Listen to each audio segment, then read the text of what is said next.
अस्सलाम वालेकुम दोस्तों। उर्दू दास्तान चैनल पर खुश आमदीद। मुअज़्ज़िज़ सामीन हज़रात, आइए सुनते हैं उर्दू नावल इंतकाम किस्त नंबर 40। मुअज़्ज़िज़ सामीन, आपसे उम्मीद की जाती है कि वीडियो को लाइक करें और चैनल को भी सब्सक्राइब कर दें। शुक्रिया। हेलो डार्लिंग, कैसी हो? वो आईने के सामने खड़ी अपनी तैयारी का आखिरी जायजा ले रही थी कि मोबाइल की घंटी पर इसकी तरफ मुतवज्जो होना पड़ा। स्क्रीन पर सोनिया खान का नंबर जगमगा रहा था। इसने कॉल रिसीव करके हेलो का लफ्ज कहा था। दूसरी तरफ से सोनिया ने बेतकल्लुफ अंदाज में इससे गुफ्तगू का आगाज किया। कूल, आप सुनाएं, आपने कैसे मुझे याद किया? इसने स्पॉट लहजे में जवाब देकर फोन करने का सबब पूछा। तुम्हारे लिए एक अच्छा मौका निकल आया है। मेरी मालूमात के मुताबिक आज कामरान यज़दानी को माल की डिलीवरी लेने के लिए कहीं भेजा जा रहा है। यज़दानी खुद बीमार, इसलिए बेटे को भेज रहा है। तुमने बताया था ना कि कामरान तुम्हारे हर शो में शिरकत कर रहा है और तुमसे मुसलसल तन्हाई में मुलाकात का वक्त मांग रहा है। आज किसी तरह इसके साथ नथी हो जाओ, बल्कि ऐसा करो कि इसे फोन करके आज शो के लिए खुसूसी दावत दो और साथ ही इशारा भी दे दो कि आज तुम फ्री हो। मुझे यकीन है कि वो तुम्हारी दावत को नजरअंदाज नहीं कर सकेगा और वक्त की कमी के बायस तुम्हें अपने साथ ले जाने पर मजबूर हो जाएगा। वो राजी हो गया तो आगे तुम अपने और हमारे लिए मौके की मुनासिबत से बहुत कुछ कर सकती हो। सोनिया खान ने अपने फोन का मकसद बताया तो इसकी आंखों में अजीब सी चमक पैदा हो गई। अपने साबिका लहजे में बोली, आप फिक्र न करें मैडम, मैं सब हैंडल कर लूंगी। Okay, wish you best of luck. Sonia Khan ने कहकर फोन बंद कर दिया तो इसने फौरन अपने मोबाइल में फीड कामरान यज़दानी का नंबर निकाल कर डायल किया। दूसरी घंटी पर ही कॉल रिसीव कर ली गई। माही लक, मिस बारबी ने मुझे याद किया है। दूसरी तरफ से कामरान की चहकती आवाज सुनाई दी। मैंने कंफर्म करने के लिए कॉल की थी कि आज आप आ रहे हैं या नहीं। आज आपके लिए एक सरप्राइज है। मैं आ रहा हूँ, आए बगैर रह ही नहीं सकता। तुमने मुझे अपना दीवाना जो बना दिया है। अपनी बात पर वो खुद ही हंसा, फिर बोला, सरप्राइज वाली बात करके तुमने मेरा शौक मजीद भड़का दिया है। अब तो मैं उड़कर तुम तक पहुंचूंगा। उड़कर ही आइए, शो शुरू होने में ज्यादा वक्त नहीं रह गया। शो से पहले मुलाकात का मौका नहीं मिल सकता, लेकिन शो के बाद आप जरूर मुझसे मिलिएगा। भूलेंगे तो नहीं ना? इसने लोजदार आवाज में गुफ्तगू करते हुए आखिर में ऐसे ना से पूछा कि कामरान यज़दानी फुड़क उठा और आशिकाना लहजे में बोला, तुमसे मिलना कौन भूल सकता है माई बारबी डॉल। तुम तो वो हो जो बंदे को इसका अपना आप भुला देती हो, लेकिन बंदा तुम्हें ना भूल सके। जवाब में इसने खनकता हुआ कहका लगाया और बोली, आपका शिद्दत से इंतजार रहेगा। साथ ही राब्ता मुनक़ते कर दिया। इसे मालूम था कि कामरान के लिए इतना ही बहुत है। वो इसकी इतनी लगावट के मज़ाहिरे पर ही ऐसा दौड़ा आएगा जैसे मक्खियां शीरे पर लिपटती हैं।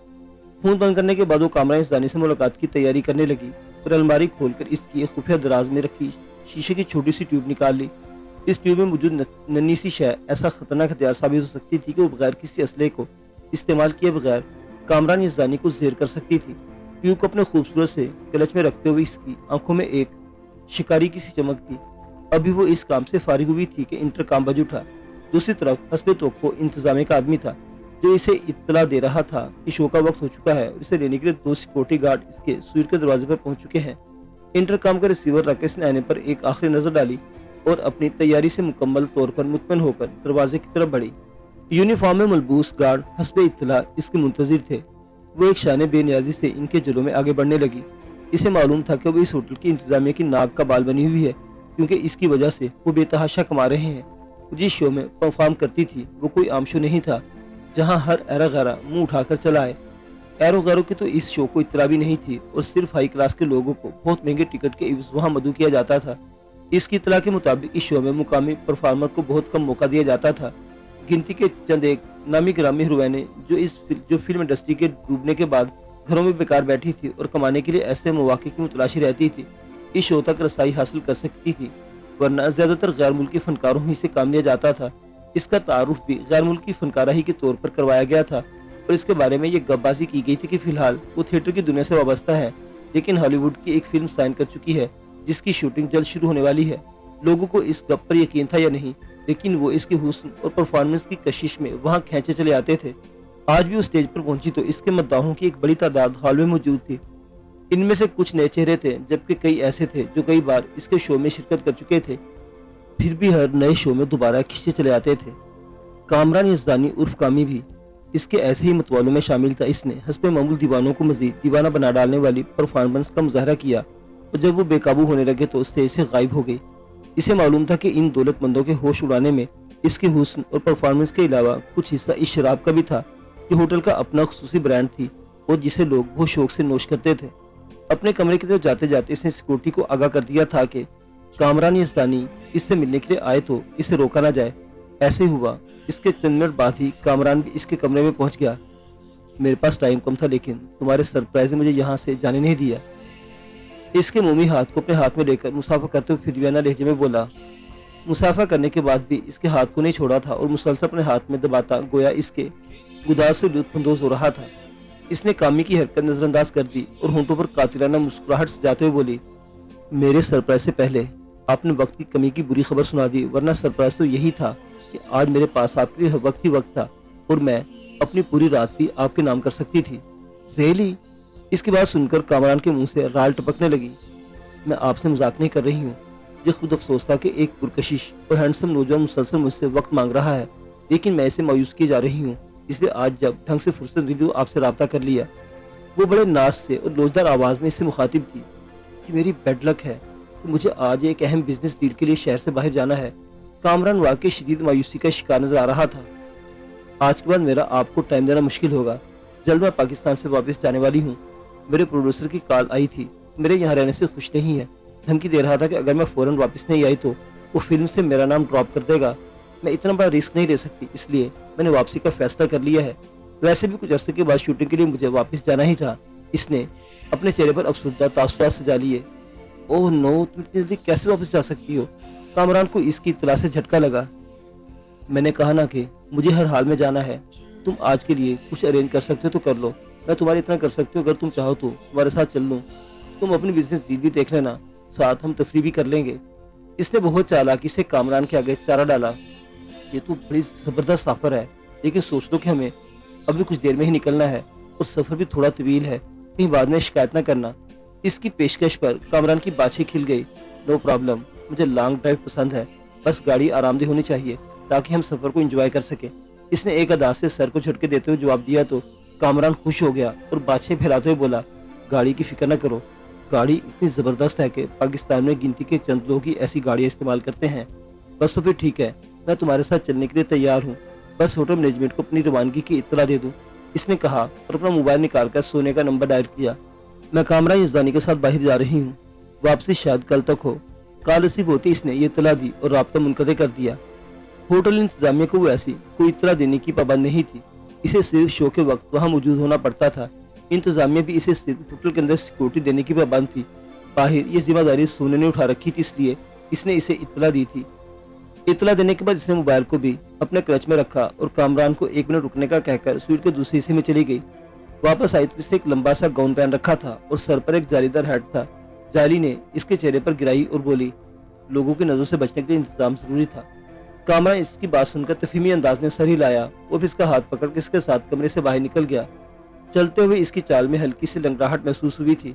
ये लंगड़ाहट उस गोली का नतीजा थी जो यज़दानी हाउसिंग स्कीम के करीब बुशरा को इससे महफूज रखने के लिए मास ने इस पर चलाई थी। अच्छे इलाज मुआवजे के बाइस इसकी टांग ठीक तो हो गई थी, लेकिन चाल में बहुत मामूली सी लंगड़ाहट बाकी थी। बारबी ने इसकी चाल की ये मामूली लंगड़ाहट भी महसूस कर ली थी और जाने क्या कुछ याद आ जाने के बाइस इसके माथे पर एक बल सा पड़ गया था। कामरान यज़दानी इस बल से बेखबर इस खुशी में मगन था कि बारबी का हाथ इसके हाथ में था और वो आगे इसके पूरे वजूद पर तसर्रुफ हासिल करने जा रहा था। बारबी के रूप में इसके इतने करीब कौन था वो कतई नहीं पहचान सकता था। एक तो मुकम्मल बदले हुए रूप में थी, दूसरे इसका तारुफ एक गैर मुल्की रकासा का था जो सिर्फ अंग्रेजी जुबान बोलती थी। ऐसे में कामरान का जहन इसकी असल की तरफ जाता तो कैसे, लेकिन वो अपने असल को नहीं भूल सकती थी। इसने बहुत कर्ब और अज़ियत सहकर अपने असल को छोड़ा था और वो बन गई थी जिसका इसने कभी सोचा तक नहीं था।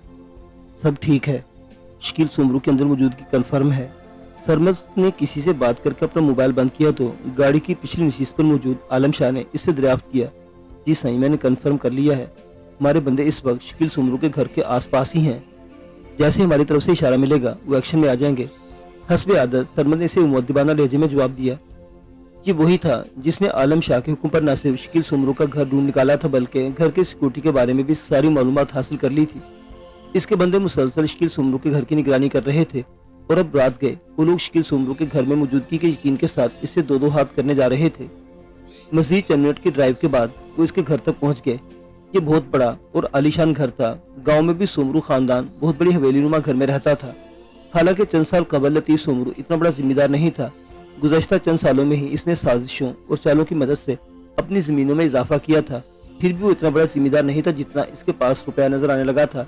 इसकी रहायश गाहें, जेर इस्तेमाल गाड़ियाँ, इंतखाबी मुहिम में फ्याजी, सब कुछ इसकी हैसियत से बढ़कर ही नजर आते थे। और ये एक ना समझ आने वाली बात थी। हमारे आदमी लाइन क्लियर करके अंदर आने का इशारा देंगे। सरमद गाड़ी घर के सामने रोके बगैर आगे निकाल कर लेता चला गया और इसे वजह से आगाह किया। वो लोग घरों की कतार से थोड़ा आगे निकल गए तो इसने गाड़ी रोक ली। यहाँ से हम पैदल शकील सोमरू के घर तक जाएंगे। हमारी गाड़ी का इसके घर के करीब मौजूद होना बाद में हमारे लिए परेशानी का बायस बन सकता है। गाड़ी रोककर बाहर निकलते हुए सरमदे से अपने आगे के लाहे अमल से आगाह किया तो वो सर को तफहीमी जुम्बश देकर खुद भी बाहर आ गया। मेरी माँ ने सही, तो अब इस मामले से अलग रहें। मैं और मेरे साथी मिलकर शकील सोमरू को देख लेंगे। गाड़ी लॉक करते हुए सरमद ने मोदिबाना लहजे में एक बार फिर इससे वही दरख्वास्त की जो वो पहले भी कर चुका था। नहीं सरमद, ये मेरी जंग है। मैं इस मामले को दूसरों पर छोड़कर खुद अलग नहीं रह सकता। मैं शकील सोमरू की जान निकालने से पहले इसके हलक से सारे सच उगलवाना चाहता हूँ। आलम शाह ने भी हस्बे साबिक इसकी बात मानने से इनकार कर दिया तो सरमद को बिलाखिर बात मानना पड़ी। और जैसे इसके मोबाइल पर लाइन क्लियर होने का इशारा मिला तो दोनों पैदल शकील सोमरू की घर की तरफ चल पड़े। पोश इलाकों में यूं भी लोगों की ज्यादा चहल पहल नजर नहीं आती और ये तो था भी आधी रात के बाद का वक्त, इसलिए रास्ते में इनकी किसी से सामना नहीं हुआ। इस इलाके में रात भर 2 वॉचमैन या सिक्योरिटी गार्ड जो रात भर गर्दिश करते रहते हैं। हमारे साथ ने सबसे पहले इन्हें ही खामोश किया है। 4-5 घंटों से पहले ये होश नहीं आएगा। इन आदमियों की इतनी ज्यादा अहमियत भी नहीं, क्योंकि यहाँ के हर मकीन अपने जाती सिक्योरिटी गार्ड रखे हुए हैं और वो इन पर ज्यादा इन्हिसार करते हैं। सरमद ने इसके साथ चलते हुए इसे धीमी आवाज में आगाह किया। 3-4 मिनट के बाद ही वो दोबारा उस आलीशान मकान के सामने पहुंच गए जिस पर नुमायां तौर पर नहायत खूबसूरती से सोमरू हाउस लिखा हुआ था। मकान की बैरूनी रोशनियां जल रही थी, इससे सारा मंजर बिल्कुल नुमाया था। उन्होंने चंद कदम के फासले से ही देख लिया था कि मकान का जिली गेट नीमवा है। इनके करीब पहुंचते ही गेट पूरा खुल गया और आलम शाह को अपने सच्चल नामी कारिंदे की शक्ल दिखाई दी। वो सरमद की मैयत में अंदर दाखिल हुआ तो सच्चल ने गेट बंद कर दिया। क्या रिपोर्ट है? सरमद ने इससे दरियाफ्त किया। 2 गार्ड्स और 2 मुलाजिम थे। चारों पर नहायत खामोशी से काबू पाकर बेबस कर दिया गया है। चारों एक कमरे में बंधे पड़े हैं और शकील सोमरू अपने कमरे में ही है और वहाँ बैठा पीने पिलाने में मसरूफ है। टीवी पर कोई बेहुदा सी अंग्रेजी फिल्म भी तेज आवाज में लगा रखी है, इसलिए हर तरफ से बेखबर है। मैंने एक आदमी इस पर उसके कमरे के रोशनदान पर बिठा दिया है जिस पर पूरी नजर रखे हुए है। सच्चल ने मुकम्मल रिपोर्ट बता दी। मैं पहले ऊपर जाकर देखना चाहता हूँ। आलम शाह ने ख्वाहिश जाहिर की तो सच्चल अपनी रहनुमाई में छत पर जाने वाले जीने की तरफ ले गया। ऊपर ड्यूटी देने वाले बंदे ने आलम शाह को देखा तो मैकेनिकी अंदाज में हाथ माथे पर रखा। आलम शाह ने इसे इशारा किया कि वो रोशनदान से हट जाए। इसका मकसद समझते वो आदमी पीछे हट गया तो आलम शाह रोशनदान से अंदर झांकने लगा। अंदर का मंजर वही था जिसके बारे में सच्चल इसे बता चुका था। बस वाहिद फर्क ये आया था कि शकील सोमरू बैठकर पीने के बजाय बिस्तर पर नीमदराज लेटकर पी रहा था। इसका स्मार्टफोन इसकी उभरी हुई तोंद पर धरा था। देखने दिखाने के मामले में बिल्कुल अपने बाप की कापी था। वही गहरी स्याह रंगत, ठिगना कद और बेढबो बेडोल जिस्म पर जो शब ख्वाबी के लिबास में कुछ और भी नुमाया हो रहा था। इस शख्स को इतने इत्मीनान से लेटकर ऐश करते हुए देखकर आलम शाह के पूरे वजूद में तैश की लहर उठी। दिल चाहा कि अभी इस शख्स पर अपना पूरा पिस्टल खाली कर दे, लेकिन मसलियत ने रोक लिया। शकील सोमरू पर शक कितना ही मजबूत सही, इसका फैसला करने से पहले इससे इसका जुर्म को बुलवाना जरूरी था। वो सरमद को शकील सोमरू के कमरे में दाखिल होने के सिलसिले में ग्रीन सिग्नल देने के लिए पलटने ही लगा था कि मोबाइल फोन की धीमी सी घंटी सुनकर रुक गया। शकील सोमरू की तोंद पर धरा इसका मोबाइल यकीनन बहुत बुलंद आवाज में बज रहा था, जो टीवी के शोर में भी इसके आवाज आलम शाह के कानों तक पहुंच गई थी। इस काल के दौरान कोई कार्रवाई करना मुनासिब नहीं था, चुनांचे अपनी जगह रुक गया और महज तजस्सुस के तहत कान लगा दिए कि रात के इस पहर इसे कौन कॉल कर रहा है। शकील सोमरू ने मोबाइल उठाने से पहले स्क्रीन पर कॉल करने वाले का नाम देखा, फिर मुंह बनाकर टीवी का वॉल्यूम बंद करते हुए कॉल रिसीव की। हेलो डैड, इतनी रात को भी आपने मेरा पीछा नहीं छोड़ा। इसके लहजे में शराब की वजह से पैदा में हल्की सी लड़खड़ाहट के अलावा बेजारी भी मौजूद थी। दूसरी तरफ से लतीफ सोमरू ने शायद इसके अल्फाज पर गुस्से का इजहार किया, जो मजीद बेजारी से बोला, मैंने दिन भर इसलिए आपको कॉल रिसीव नहीं की। मैं जानता था आप मुझसे क्या बात करना चाहते हैं। मैं आपकी एक ही डिमांड सुन सुनकर थक चुका हूँ। जब मैंने आपसे कह चुका हूँ कि मेरे लिए कोई खतरा नहीं, तो आप क्यों मुझे मुल्क से बाहर भेजने के पीछे पड़े हुए हैं? या मेरे बहुत से काम है, इन्हें छोड़कर मैं कहीं नहीं जाना चाहता। आप मुझे अहमक बच्चा समझना कब छोड़ेंगे आखिर? इसके जवाब पर लतीफ सोमरू ने यकीनन इससे मजीद कुछ कहा था। इसने झुंझुलाहट का मुजाहरा करते हुए अपनी आवाज को मजीद बुलंद कर दिया और इस टून को बरकरार रखते हुए मजीद बोला, मैं आप पर साबित कर चुका हूँ कि मैं आपसे बेहतर प्लानिंग कर सकता हूँ। मेरी वजह से कुर्बान शाह की करोड़ों की जमीन आपके हाथ लगी है। ये मैं था जिसने हर हरबा आजमा कर आपको इलेक्शन में कामयाब करवाया। फिर भी आप अपने अपने आगे मुझे कुछ नहीं समझते। हालांकि आपको मुझ पर भरोसा करना चाहिए। उस बात को समझना चाहिए कि जब मैं कह रहा हूँ मेरे लिए यहाँ कोई खतरा नहीं, इसका मतलब मैं बिल्कुल महफूज हूँ और मुझे मुल्क से भागने की कोई जरूरत नहीं। अगर मैं गलती कर रहा हूँ तो करने दें, नतीजा भी मैं ही भुगतूंगा। अपनी बात कहने के बाद इसने 1 मिनट तक लतीफ सुमरू की बात सुनी, फिर नहायत बदतमीजी से कहते हुए सिलसिला मुनक़ता करके मोबाइल बिस्तर पर एक तरफ उछाल दिया और दोबारा टीवी की आवाज तेज कर दी। आलम शाह, जिसका चेहरे इस गुफ्तगू को सुनकर मजीद तन गया था, रोशनदान से पीछे हटा और जो आदमी पहले वहां गलिए मौजूद था इसे दोबारा अपनी जगह संभालने का इशारा करके सीढ़ियों की तरफ बढ़ा। सरमद इसके साथ साथ था। आलम शाह ने सीधा शकील सुमरू की ख्वाबगाह का रुख किया और हाथ से दबाव डालकर दरवाजे के हैंडल नीचे करने के बाद टांग की एक जोरदार ज़रब से दरवाजा खोला। शकील सुमरू को अपनी राजधानी में किसी की आमद का अंदेशा नहीं होगा, इसलिए वो दरवाजे को अंदर से लॉक किए बगैर वहां मौजूद था। दरवाजा इस अंदाज से खुला तो इसे नशे में होने के बावजूद खतरे का एहसास होगा। उसने एक झटके से उठकर बैठते हुए तकिए के नीचे से अपना पिस्टल निकालना चाहा, लेकिन इतने से वक्त में सरमद इसके सर पर पहुंच चुका था। इसने अपनी गन शकील सुमरू के सर पर रखी और घुराया, बिल्कुल सीधा बैठते वरना खोपड़ी उड़ा दूंगा। शकील सुमरू अपनी जगह साकित हो गया और खूबसूरत नजरों से आलम शाह को देखने लगा। वो जब भी कुछ देर पहले बाप के साथ अकड़ रहा था, इस कदर हरासा हो चुका था कि इसका सारा नशा हरन हो गया था। ऐसे क्या देख रहा सूअर की औलाद, मैं तेरी मौत हूँ। तेरा बाप तुझे मुझसे से डर रहा था, तो बाप की बात मान ले तो शायद कुछ दिन और जी लेता, लेकिन तू खुद को ज्यादा ही अक्लमंद समझ रहा था। अब भुगत अपनी करने का नतीजा। आलम शाह ने इसके देखते हुए नफरत आमेज लहजे में कहा और एक जोरदार मुक्का इसके मुंह पर दे मारा। मुक्के की शिद्दत ऐसी थी कि शकील सुमरू के सामने के 2 दांत टूट गए और मुंह से भल-भल खून बहने लगा। अगर सरमद इसके बाद मुट्ठी में न जकड़ लेता तो मुक्का खाकर बिस्तर से पीछे उलट जाता। अब भी इसके हलक से भयानक चीख निकली और फिर वो चीखता चिल्लाता गया। सरमद ने तकिए का गुलाब खींच कर उतारा और इसके मुंह में ठोंस दिया। चीखने चिल्लाने से कुछ हासिल नहीं होगा शकील सुमरू, तेरे गार्डो मुलाजिम बेहोश पड़े हैं। इस घर से बाहर आवाज निकल कर किसी दूसरे घर तक जाना बहुत मुश्किल है।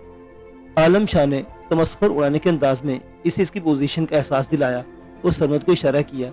इसका इशारा समझते हुए सरमद ने शकील सुमरू के हाथ पर बांध डाले और उसके मुंह में ठूसा, तकिए का गुलाब बाहर निकाला। गुलाब पर भी खून के धब्बे लग गए थे, लेकिन अब इसके मुंह से खून निकलना बंद हो गया था। क्या चाहते हो तुम और ये सब क्यों कर रहे हो? क्या चाहते हो तुम और ये सब क्यों कर रहे हो? वो समझ रहा था कि अकड़ कर काम नहीं चल सकता, इसलिए मिसमिसी सूरत बनाकर भराई हुई आवाज में बोला, मेरे बहनोई को कत्ल करके पूछता है कि मैं तेरे साथ ये सब क्यों कर रहा हूँ। मैं तो तेरे जिस्म का रेशा रेशा भी अलग कर दूं तो तेरे जुर्म का हिसाब पूरा ना होगा। आलम शाह ने नफरत से इसके मुंह पर थूका, तुम्हें गलत फहमी हुई है, तुम्हारे बहनोई की मौत में मेरा कोई हाथ नहीं। वो फौरन अंजाम और मासूम बन गया। तेरा हाथ नहीं तो तेरा बाप क्यों तुझे मुल्क से बाहर भगाने पर तुला हुआ है। बाप के आगे तू बड़ी बड़ी शीखियां मार रहा था, अब तुझ में इतना भी दम नहीं कि अपना जुर्म कबूल कर ले। अब इस बात से भी इनकार कर दे कि तूने मामा साईं की जमीन हथियाने के लिए अदा मुअज्जम और मेरी बहन को अगवा करवाया, तो ये तू था जिसने धांधली के जरिए मेरे बाबू को इलेक्शन में शिकस्त दी। आलम शाह इसके जबड़े पर एक मुक्का रसीद करते हुए बोला, लेकिन इस मुक्के की शिद्दत पहले मुक्के से थोड़ी कम थी, इसलिए शकील सुमरू का जबड़ा सलामत रहा। अलबत्ता चेहरे पर एक रंग सा दौड़ गया। वो चेहरा के ऐसे मुजरम का चेहरा था जो जानता था कि सामने वाले पर इसका हर जुर्म खुल चुका है और वो लाख इनकार करे इसकी बात पर यकीन नहीं किया जाएगा। तुझे तेरे बाप को मामा साईं की जमीन और बाबा साईं की सीट चाहिए थी, जिसे तुम लोग हर हद से गुजर गए। पता कैसे किया तूने सब और कौन कौन तेरे साथ जुर्म में शामिल था? आलम शाह ने कहरबार लहजे में इससे दरियाफ्त किया और जवाब का इंतजार किए बगैर इस पर बिल पड़ा। वो मजबूत हाथ पैरों का मालिक था और शौकी शौक पे लड़ाई भड़ाई का फन सीखने के साथ साथ बदरू पहलवान के अखाड़े पर भी मशकें करता रहा था, इसलिए इसकी हर ज़रब नफीतुली और कुव्वत से भरपूर थी। चंद मिनटों में इसने खाली हाथ से शकील सुमरू का भूकस निकाल कर रख दिया। सरवर ने पहले तेज आवाज में चलते टीवी का वाले मजीद तेज कर दिया था, इसलिए शकील सुमरू के हलक से निकलने वाली चीखें टीवी की आवाजों में मदगम होती रही। ये हकीकत अपनी जगह थी कि इन बड़े बड़े घरों में किसी आवाज का बाहर जाना और उसके बाद किसी दूसरे घर तक पहुंचना एक मुश्किल अमर था।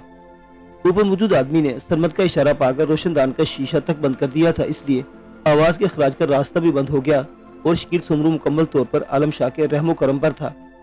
आलम शाह इसे गुस्से और जुनून की हालत में जरूर मार रहा था, लेकिन इसकी मुहारत से इसके हरकत पर हावी थी और वो शकील सुमरू को मखसूस पॉइंट्स पर ऐसी चोटें लगा रहा था वो तड़पे तो जरूर लेकिन जान से न जाए। ऐशो इश्रत में पले शकील सुमरू का शराब से खोखला हो जाने वाला जिस्म बहुत देर तक इस बार को बर्दाश्त नहीं कर सका اور آخرکار اس نے ہار مان کر زبان کھولنے پر آمادگی ظاہر کر دی۔ عالم شاہ کے سوالات کے جواب میں اس نے جو کچھ بتایا، اس کے مطابق اس کا باپ لطیف سومرو بڑے عرصے سے اپنی زمینوں سے مہلک قربان شاہ کی زمین ہتھیانے کی فکر میں تھا، لیکن قربان شاہ اور صداقت شاہ ایک طرف سے اس سے بڑے ذمہ دار تھے تو دوسری طرف صداقت شاہ کی اسمبلی میں رکنیت اس کے راستے میں رکاوٹ بنی ہوئی تھی، اس لیے وہ طاقت کے بل پر ان کی زمینوں کو ہتھیا نہیں سکتا تھا۔ اتنا ضرور ہوا تھا کہ کہیں سے اڑتی پڑتی یہ خبر اس کے کانوں تک پہنچ گئی تھی کہ قربان شاہ آج کل خسارے میں جا رہا ہے اور پہلے کی طرح مالی طور پر مستحکم نہیں رہے، اس لیے اس نے زمین خریدنے کی اپنی سی کوشش کر کے دیکھ لی، لیکن قربان شاہ اس پر راضی نہیں ہوئے تھے۔ شکیل سومرو جو باپ کا شریک راست اس موقع پر میدان میں اترا اور بہت چالاکی سے اپنا جال بچھایا۔ اس نے اپنے شناسہ تنویر نامی ایک چلتا پرزا ٹائپ کے بندے کو منشی عبدالحق کی حیدرآباد شہر میں زیر تعلیم بیٹی آسیہ کے پیچھے لگا دیا۔ تنویر اپنی چرب زبانی کی مدد سے جلد آسیہ کو شیشے میں اتارنے میں کامیاب ہو گیا اور اس کے ذریعے قربان شاہ کی حویلی کے راز حاصل کرنے لگا۔ آسیہ کے ذریعے انہیں پتہ چلا کہ قربان شاہ کے مالی معاملات ان کو حاصل شدہ معلومات کے مقابلے میں کئی گنا زیادہ خراب ہیں۔ شکیل سومرو کے ایک طرف زمین ہتھیانے کا لالچ تھا تو دوسری طرف وہ سچل شاہ کا دیوانہ تھا۔ ایک ذمہ دار کے گھر شادی کے موقع پر اس نے اتفاقاً سجل شاہ کو دیکھ لیا تھا اور اس سے اپنی پسندیدگی کا اظہار بھی کر بیٹھا تھا، لیکن سجل شاہ نے اسے لفٹ نہیں کروائی اور وہیں جھاڑ کر رکھ دیا۔ اپنی اس بے عزتی کے بعد وہ سچل شاہ کے حصول کے لیے کوئی ترکیب لڑاتا، اس سے قبل اس کی شادی معظم شاہ سے ہو گئی اور شکیل سومرو کے سینے پر سانپ لوٹتے رہے۔ آخرکار اس کے شاطر ذہن نے ایک ایسا منصوبہ سوچ دیا کہ زمین ہتھیانے کا موقع بھی مل جائے اور سجل شاہ کو بھی حاصل کیا جا سکے۔ اس کے باپ کے علاقے کے ڈاکوں کے ساتھ مراسم تھے، اس نے ان مراسم سے فائدہ اٹھایا اور معظم شاہ اور سجل کے اغوا برائے تاوان کی واردات کر ڈالی۔ اس واردات میں ایک طرف انہیں آسیہ کا تعاون حاصل رہا تو دوسری طرف انہوں نے صداقت شاہ کی حویلی میں کام کرنے والے مالک کے بھانجے کو استعمال کیا۔ وہ لڑکا ماموں سے ملنے کے بہانے حویلی آیا اور موقع دیکھ کر معظم شاہ کے گارڈ کی گاڑی میں ایسی خرابی پیدا کر دی کہ وہ حفاظت کے لیے پیچھے نہ آ سکے۔ آگے سب کچھ ان کے منصوبے کے مطابق ہوا۔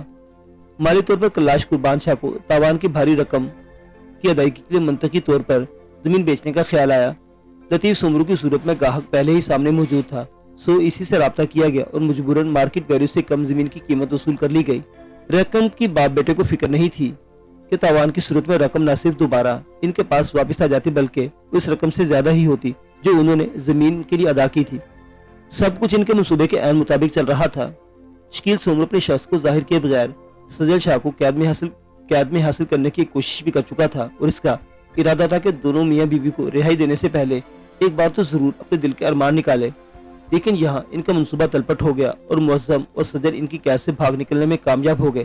اس صورت میں بھی ان لوگوں کو بہرحال نقصان نہیں ہوا، ادا کی گئی قیمت کے مقابلے میں کئی گنا قیمتی زمین تو ہاتھ لگی چکی تھی۔ معظم اور سجل کے فرار کا ذکر آیا تو عالم شاہ نے اس سے ماس کے بارے میں دریافت کیا، اس کا کیا ہوا؟ اس سوال کے جواب میں شکیل سومرو نے بتایا کہ وہ ماس کو پہچان گیا تھا اور اسے معلوم تھا کہ دو بڑی دولتمند شخصیات حیات یزدانی اور عرفان اللہ ماس کے پیچھے، اس لیے اس نے ان کے لوگوں کے ساتھ بھاری رقم کے عوض سودا کر لیا۔ ماس کو ان لوگوں کی تحویل میں دینے کے بعد وہ نہیں جانتا تھا کہ انہوں نے ماس کا کیا کیا۔ وہ اس کام میں اپنا ساتھ دینے والے ڈاکو کو حصہ دینے کے بعد واپس گاؤں آ گیا تھا، جہاں اس نے انتخابی مہم میں اپنے باپ کا بھرپور ساتھ دے کر اس سیٹ جتوائی۔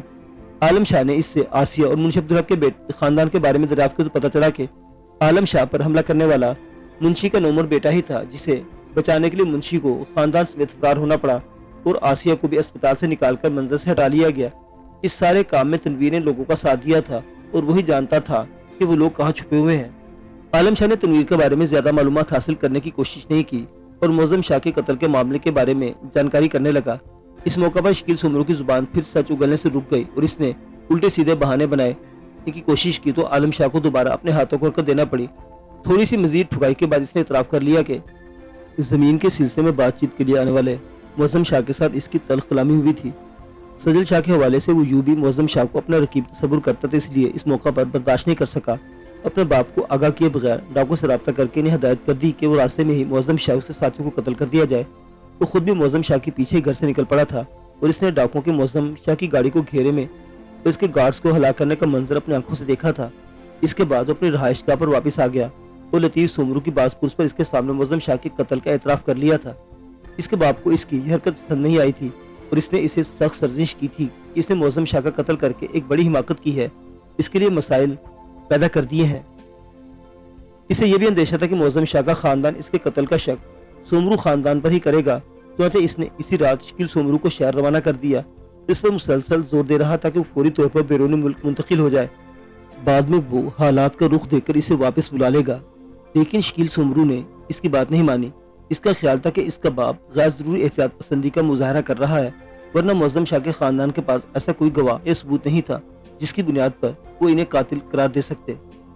اس نے اس بات کا بھی اعتراف کر لیا کہ حملے میں بچ جانے والے معظم شاہ کے گارڈ جمن کو بھی لطیف سومرو نے قتل کروایا تھا، اور اس مقصد کے لیے زہریلے ناک کو اس لیے استعمال کیا گیا کہ جمن کا قتل محض ایک حادثہ معلوم ہو۔ اتنے سارے اعترافات کے بعد عالم شاہ کے پاس اسے سزائے موت دینے کے سوا کوئی گنجائش نہیں رہ گئی تھی۔ شکیل سومرو بھی اس بات کو بھانپ گیا تھا، چنانچہ آہوزاری کرتے ہوئے اس کی منت سماجت کرنے لگا کہ اس کی جان بخش دے، بدلے میں وہ قربان شاہ کی زمینیں واپس کرنے کے علاوہ معظم شاہ کے قتل کی منہ مانگی دیت بھی ادا کرے گا، اور اپنے باپ کو اس بات پر بھی راضی کر لے گا کہ وہ اسمبلی کی نشست سے دستبردار ہو جائے۔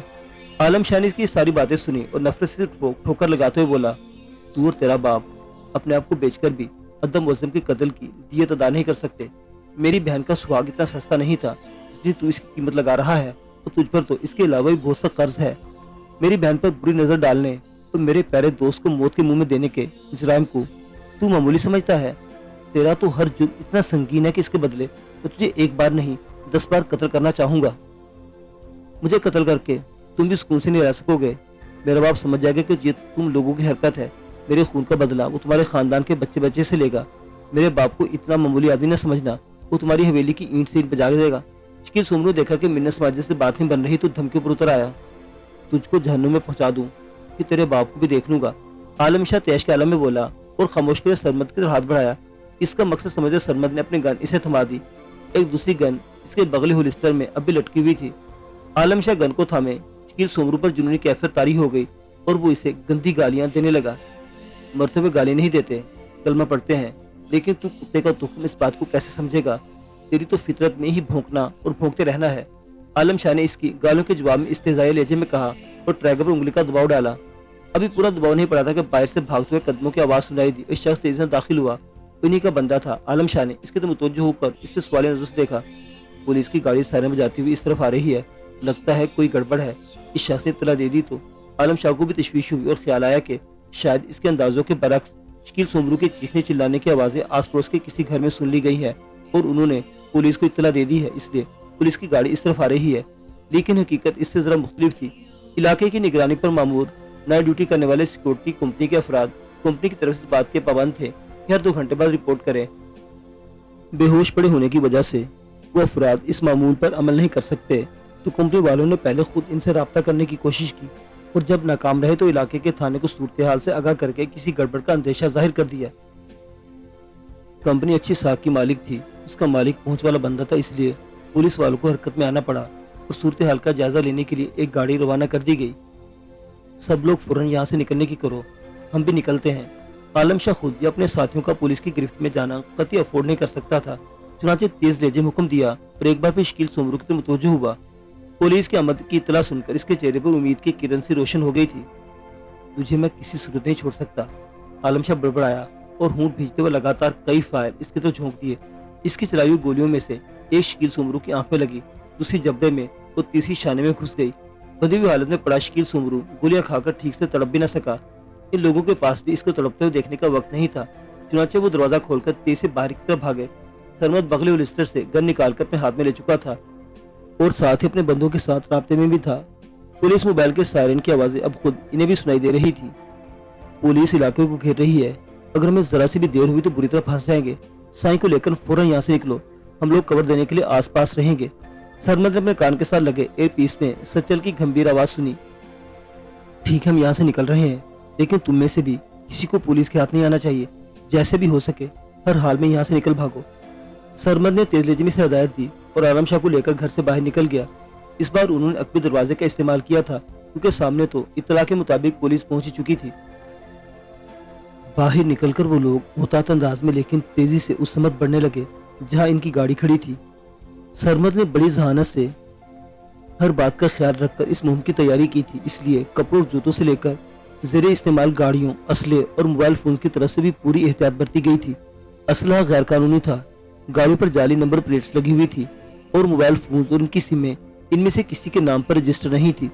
ان میں سے ہر شخص ربر کے دستانے استعمال کر رہا تھا، اس لیے کہیں فنگر پرنٹس لے جانے کا بھی کوئی مسئلہ نہیں تھا۔ لیکن کہتے ہیں نا کہ नहायत चालाकी से की गई मनसूबाबंदी में कहीं ना कहीं कोई सुकम रह जाता है, तो सरमद की मनसूबाबंदी में भी ये सुकम रह गया था कि वो सिक्योरिटी कंपनी के हर 2 घंटे बाद अपने आदमियों से रिपोर्ट हासिल करने के उसूल को नहीं जान सका था और नतीजतन वो पुलिस के खतरे से दो चार हो गए थे। इस खतरे से बचकर निकलने के लिए वो पूरी मुस्तैदी से बरसरे पैकार थे। इनके पैरों में मौजूद रबर स्कूल के जूते फरार को खुफिया रखने में अहम किरदार अदा कर रहे थे। गाड़ी तक का फासला भी था कितना, कदमों की तेजी के बायस चंद सानियों में तय हो गया। सरमद जानिसारी और फर्शनासी के जज्बे से चूर आलम शाह से चंद कदम आगे निकलकर खुद गाड़ी तक पहुंच गया था और गाड़ी का दरवाजा अनलॉक करने लगा तो आलम शाह ने देखा कि गाड़ी की दूसरी तरफ से एक पुलिस वाला निकलकर सरमद की तरफ आ रहा है और इसकी राइफल का रुख सरमद की तरफ है। इसने अपने कदमों को रोक लिया और अपनी गन को पुलिस वाले की तरफ सीधा किया, लेकिन फौरी तौर पर गोली नहीं चला सका। वो कोई आदि कातिल नहीं था जो हर शख्स पर बेरहमी से गोली चला सकता। इस वक्त इसके सामने शकील सुंगू जैसा खबीस शख्स नहीं बल्कि एक बेगुनाह शख्स खड़ा था जो अपने फर्ज की बजाय आवरी के लिए अपनी जान हथेली पर रखे आधी रात को अपने घर का सुकून छोड़कर यहाँ मौजूद था। ऐसे शख्स पर गोली चलाने से इसका हाथ रुक गया था। ये कोई अनोखी बात नहीं थी, लेकिन इसके रुकने से क्या होता, यकदम ही इसके अकब से एक गोली चली और वो बुरी तरह तड़प कर रह गया। इसके हलक से चीख भी बुलंद हुई, लेकिन पहली गोली चलने के फौरन बाद शुरू हो जाने वाली बेतहाशा फायरिंग ने इसकी चीख की आवाज को अपने शोर में दबा लिया। मुअज़्ज़िज़ सामीन हज़रात, ये दिलचस्प और सनसनीखेज दास्तान अभी जारी है। बकिया वाक़यात अगली किस्त में देखते रहिए उर्दू दास्तान। अल्लाह हाफिज।